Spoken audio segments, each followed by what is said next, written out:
Very good evening मेरे प्यारे साथियों, दोबारा वापस आप लोगों का स्वागत है तहे दिल के साथ में इस आरबीसी ऑनलाइन क्लासेस में। सभी को गुड मॉर्निंग करते हैं, सभी का राम राम करते हैं, अस्सलाम वालेकुम करते हैं, सत श्री अकाल करते हैं। काफी दिनों के बाद में दोबारा वापस 12th क्लास के साथ में आप और हम रूबरू हुए हैं और नो डाउट सभी के दिमाग के अंतर्गत ये बातें आ रही होंगी कि हमारे बस चंद दिनों के बाद में मतलब मंथली एक मंथ बाद मान के चलो आप ना, तो एक मंथ के बाद में आपके लगभग ऑलमोस्ट एग्जाम शुरू हो जाएंगे हमारे।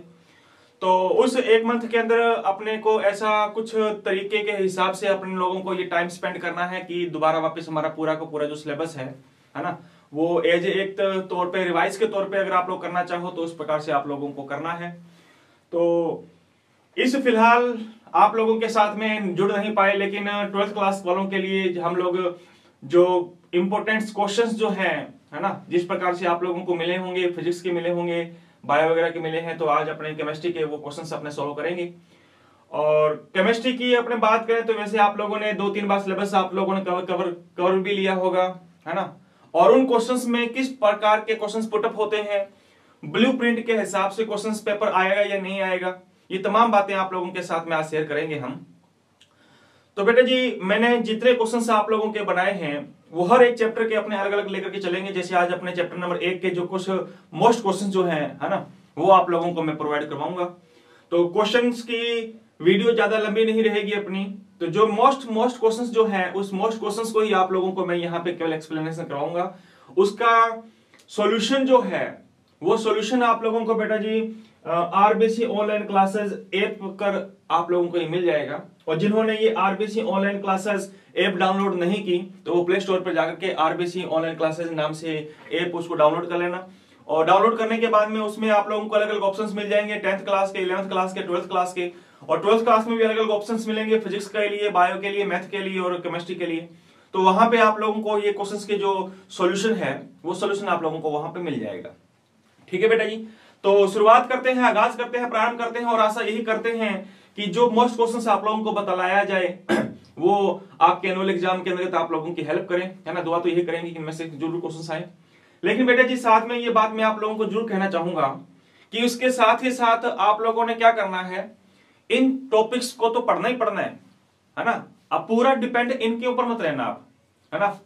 पहली बात, मेरी बात तो आप लोग सुन लेना कि जब आप लोग एनुअल एग्जाम देने के लिए जाओ तो ये क्वेश्चंस जरूर करके जाना आप। इसके अलावा आप लोग और कर रहे हो तो आप लोगों के लिए बहुत ही फायदेमंद होगा वो, है ना। तो प्लीज आप लोगों से रिक्वेस्ट है कि ये क्वेश्चंस आप लोगों को अच्छी तरह से पढ़कर जाने हैं, है ना। मैं देखो हर चीज की कोई गारंटी नहीं होती, है ना, लेकिन बस हम लोग इतना कर सकते हैं कि आप लोगों के लिए कुछ चीजें इंपॉर्टेंट जो है वो इंपॉर्टेंट चीजें आप लोगों के लिए ला सकते हैं, है ना।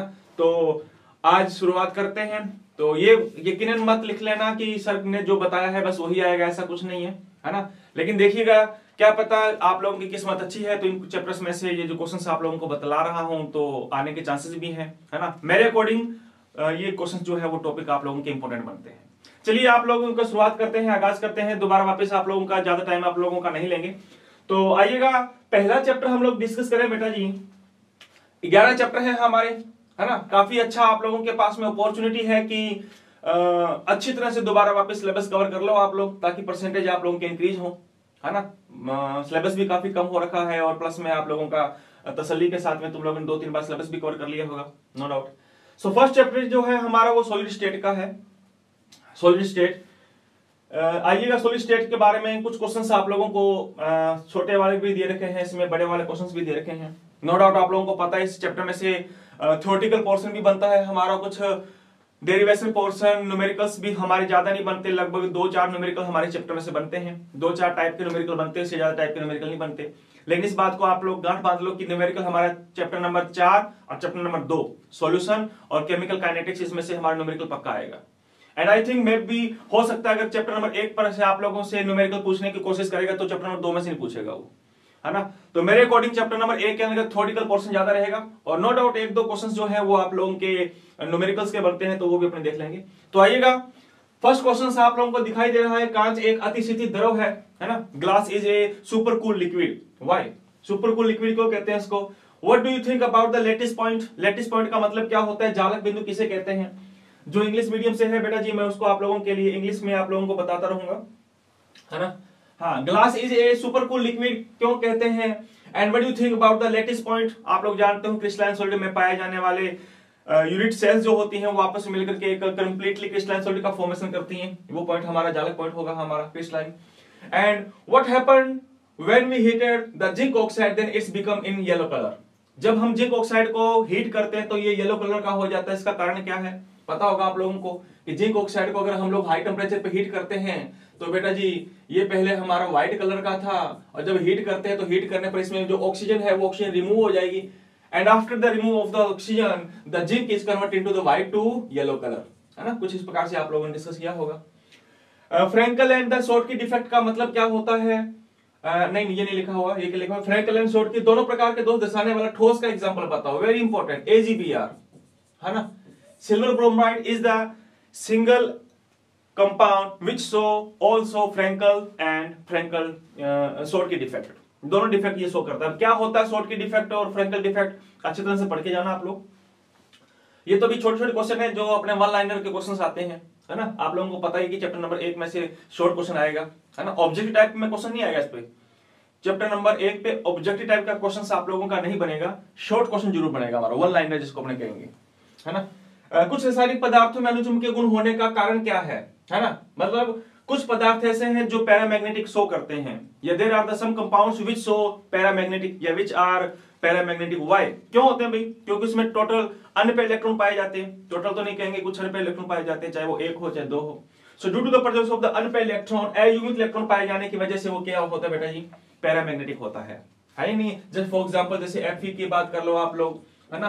टाइटेनियम की बात कर लेते हैं, अपने क्रोमियम की बात कर लेते हैं। These elements are have unpaired electron, so they are paramagnetic, सारे अनुचुंबकीय हैं। कांच तथा प्लास्टिक किस प्रकार का ठोस होता है?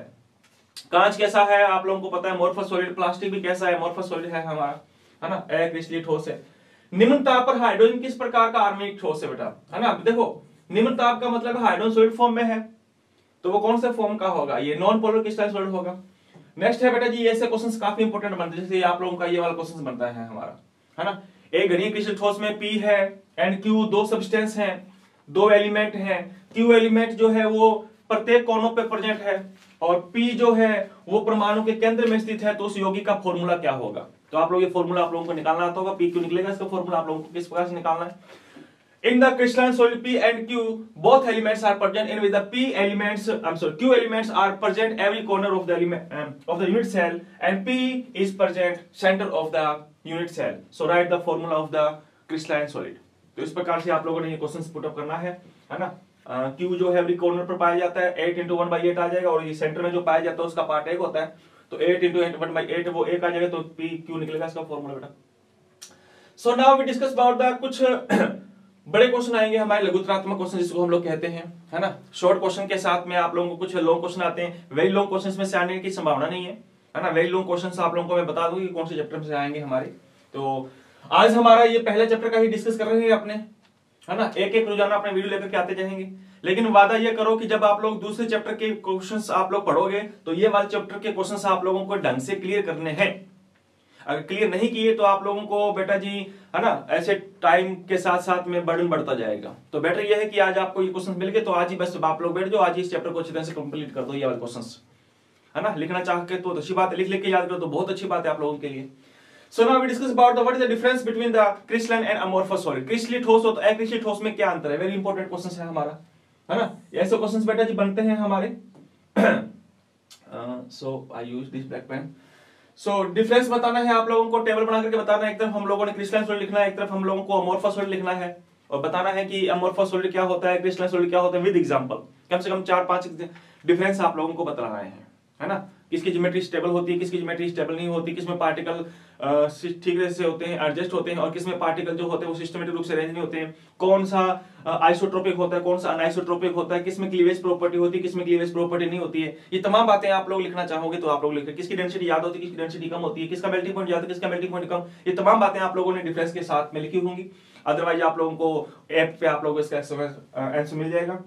सो फाइंड द देखो एफिशिएंसी याद करनी है आप लोगों को, है ना। हाँ, किसकी? HCP, हेक्सागोनल क्यूबिक, और CCP या face centre cubic unit cell, इनकी आप लोगों को पैकिंग एफिशिएंसी याद करनी है। देखो क्लोज पैकिंग की अपने बात करें वो अलग चीज है, एक होती पैकिंग एफिशिएंसी, है ना। पैकिंग एफिशिएंसी हमारे चैप्टर के अंतर्गत 3 दे रखी है बेटा। एक तो दे रखी एससीसी की, एक दे रखी बीसीसी की, और एक दे रखी बेटा एफसीसी की, है ना। 3 पैकिंग एफिशिएंसी दे रखी है। आपको एससीसी की पैकिंग एफिशिएंसी इस तरह से याद करके चले जाना और एफसीसी की याद करके चलना, बढ़िया, है ना। बीसीसी की इतनी ज्यादा इंपॉर्टेंट नहीं, थोड़ा मेरे अकॉर्डिंग तो, है ना। एससीसी की और एफसीसी की पैकिंग एफिशिएंसी जो है वो अच्छी तरह से आप लोग प्रिपेयर करके जाना, ठीक है। 78 आती है या 74 आती है, 62 आती है, तमाम तुमको पता है। इसकी 54 को समथिंग आती है, 52 के समथिंग सॉरी, और 68 इसकी आती है और 74 इसकी आती है ना। पैकिंग एफिशिएंसी पूरे निकालने का मेथड आपको पता होना चाहिए। नेक्स्ट वही दे दिया सेम, सिंपल क्यूबिक की पैकिंग एफिशिएंसी की गणना करो, वो मैंने बता ही दिया। दोनों क्वेश्चंस आप लोगों के साथ में हो गए। देखो वेरी इंपॉर्टेंट क्वेश्चन, ऐसे निम्न को एक्सप्लेन करना है हमको। शॉर्ट की डिफेक्ट क्या होता है आपको पता होगा, है ना, कि जब कोई पार्टिकल क्रिस्टल सॉलिड से रिमूव हो जाता है वो शॉर्ट की डिफेक्ट है। फ्रैंकल डिफेक्ट में पार्टिकल छोटे छोटे होते हैं, वो इंटरस्टेशियल स्पेस में आ जाते हैं, वो इंटरस्टेशियल स्पेस फ्रैंकल डिफेक्ट का ही पार्ट होता है, पता ही आपको। एब्सेंटर का मतलब आपको पता होगा कि इलेक्ट्रॉन जो होते हैं वो बल्क में आ जाते हैं, जिसकी वजह से वो क्रिस्टल सॉलिड जो होता है, ठोस जो होता है, वो डिफरेंट टाइप के कलर शो करते हैं, और जहां पे इलेक्ट्रॉन पाए जाने की प्रोबेबिलिटी ज्यादा होती है वो हमारा क्या होता है, एब्सेंटर होता है। तो ये पढ़ लेना आप लोग बेटा, ज्यादा मैं जल्दी से नहीं बता पाऊंगा क्योंकि इनकी थ्योरी जो है काफी बड़ी भी है, तो आप लोग एक बार रीड आउट कर लेना आप इसके बारे में। आयनिक दोषों की प्रकृति के आधार पर फ्रैंकल दोष तथा शॉर्ट की दोष की तुलना कीजिए। देखो ये सेम ही आ गया ना, दोबारा वापस आ गया, शॉर्ट की और फ्रैंकल के बारे में सेम ही आ गया, कोई दिक्कत नहीं है। So now we discuss, very important लगाओ इसको, क्वेश्चन लगा दो आप लोग इंपॉर्टेंट।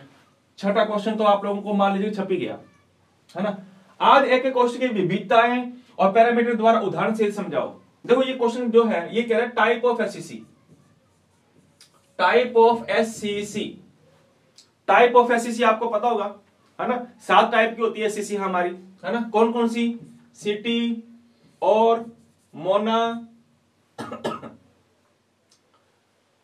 दोबारा लिखता हूं मैं,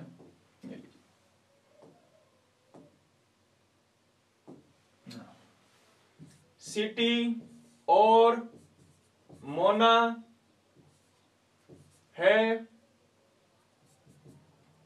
आरटी, ठीक है ना।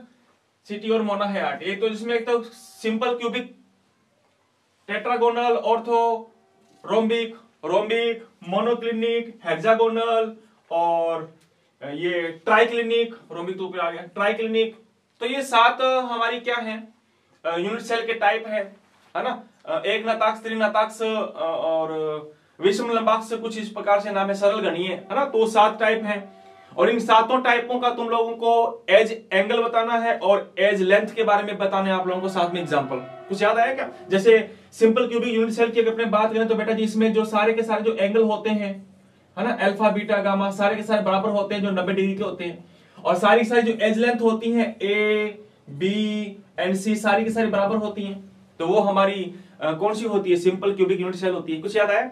और लास्ट वाला जो ट्राइक्लिनिक की बात करें, इसमें सारे एज एंगल भी अलग अलग होते हैं और एज लेंथ भी अलग अलग होती है। तो कुछ याद आया होगा जो मैं आप लोगों को समझाना चाह रहा हूं, तो वो वाला टॉपिक आपको याद करके जाना है ना, अच्छी तरह से याद। देखो ये भी काफी इंपोर्टेंट है हमारा द्विविमीय में निबिड़ संकुलन।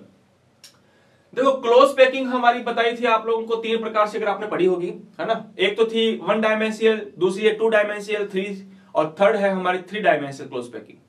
तो 1 डायमेंशियल क्लोज पैकिंग वेरी सिंपल है, लेकिन 2 डायमेंशियल क्लोज पैकिंग में से क्वेश्चन पुट अप होगा हमारा। 2 डायमेंशनल पार्टिकल वर्टिकल भी होते हैं, हॉरिजॉन्टल भी होते हैं, इसको 2 भागों में डिवाइड किया होगा। 2 dimensional square plane close packing, 2 dimensional hexagonal close packing, तो वो वाला टॉपिक है हमारा यहाँ वाला, है ना। तो ये 2 डायमेंशियल क्लोज पैकिंग जो है हमारी 2D, वो काफी इंपॉर्टेंट है, जिससे पढ़ लेना आप। So now we discuss about the कुछ, मैंने कहा था इस चैप्टर में से कुछ न्यूमेरिकल्स बन सकते हैं। अब न्यूमेरिकल्स कौन से बन सकते हैं बेटा जी?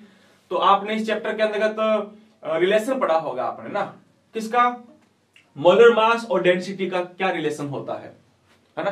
तो उस रिलेशन के बेस पर ये क्वेश्चंस पुट अप किए गए हैं हमारे। तो ये 3 क्वेश्चंस बनते हैं जनरली इस टाइप के, है ना। जैसे एक हमारा ये जो मैंने आप लोगों को बताया था, है ना, रिलेशन, उस रिलेशन के बेस पर ही हमारे ये क्वेश्चंस बनेंगे बेटा जी। उसका क्वेश्चन है कि ये वाला है, और उसी के बेस पर क्वेश्चन ये है हमारा, और ये भी उसी के बेस पर है क्वेश्चन। तो जो मोलर मास और डेंसिटी के बीच में जो रिलेशन हम लोगों ने डिस्कस किया होगा, आपने डिस्कस किया होगा बेखूबी से, है ना। तो वहां पे आप लोगों को एटॉमिक मास पूछ सकता है, कहां गया, एटॉमिक मास पूछ सकता है, एटॉमिक मास पूछ सकता है, एम की वैल्यू पूछ सकता है, जेड की वैल्यू पूछ लेगा, जेड की वैल्यू पूछ लेगा, अच्छा डी और पूछ लेगा, अच्छा जेड ये भी पूछ रहा है, देखो है ना। तो पता होगा आपको कि एससीसी के लिए अगर अपने बात करें तो बेटा जी एससीसी के लिए जेड की वैल्यू कितनी होती है, 1 होती है। बीसीसी के लिए जेड की वैल्यू कितनी होती है, 2 होती है। एफसीसी के लिए 4 होती है, पता होगा आपको। तो ये हमारे बेटा जी चैप्टर नंबर 1 के कुछ क्वेश्चंस हुए हैं। इन क्वेश्चंस को आप लोगों ने अगले चैप्टर के क्वेश्चन आने से पहले आप लोगों ने इनको सोल्व करना है ना। और नो डाउट अगर आप लोगों ने अच्छे परसेंटेज हासिल करने हैं तो मैं तो ये कहता हूं कि अगर आप लोग इसको एक बार पढ़ लो और पढ़ने के बाद इसको आप लोग खुद एक बार लिख करके देखना, आप एक बार खुद, हाँ ये वाले भी आप लोग करके देखना। नो डाउट इनका सॉल्यूशन, इनका पूरा डेरिवेशन आप लोगों को मिल जाएगा बेटा जी ऐप पर मिल जाएगा। तो ऐप जिन्होंने डाउनलोड नहीं किया तो वो डाउनलोड कर लेना। और आशा यही करता हूं कि इस चैप्टर में से आप लोगों के जो क्वेश्चंस मैंने आप लोगों को बताए हैं, दुआ यही करेंगे कि इनमें से क्वेश्चंस आप लोगों के एनुअल के अंदर आप लोगों को देखने को मिले, है ना। लेकिन बार बार मैं ये कह रहा हूं बेटा जी इनके भरोसे आप लोगों को नहीं रहना, इनको पढ़ के जरूर जाना है। लेकिन इनके अलावा आप लोगों के पास में जो आपके जो सर हैं ऑफलाइन जो आप लोग पढ़ाते हैं उनके द्वारा जो चीजें आप लोगों को बतलाई जा रही हैं, है ना, वो भी तुम लोगों को रीड आउट करना है। लेकिन मेरे अकॉर्डिंग तो बेटा जी आप लोगों को ये जरूर पढ़ के जाना है आप लोगों ने, ठीक है बेटा जी। तो मिलते हैं अपने अगले चैप्टर के साथ में अगले दिन हम लोग। लेकिन बेटा जी दोबारा एक बार वापस रिपीट कर रहा हूं मैं, इस चैप्टर के सारे ये क्वेश्चंस पढ़ने के बाद ही आप लोग जब चैप्टर नंबर 2 के आओगे, है ना, तो ये सारे के सारे आप लोगों ने लिखे हुए होने चाहिए, पढ़े हुए होने चाहिए, याद होने चाहिए। क्योंकि अब अपने पास में इतना टाइम नहीं है कि अपने अब काफी, है ना, टाइम वेस्ट करें। तो ठीक है बेटा जी, मिलते हैं अपने अगली क्लास के अंदर। तो अगली क्लास में लेकर के आएंगे जरूर आप लोगों के लिए सोल्यूशन के कुछ टॉपिक, कुछ क्वेश्चंस। तो आज के लिए जय हिंद, जय भारत।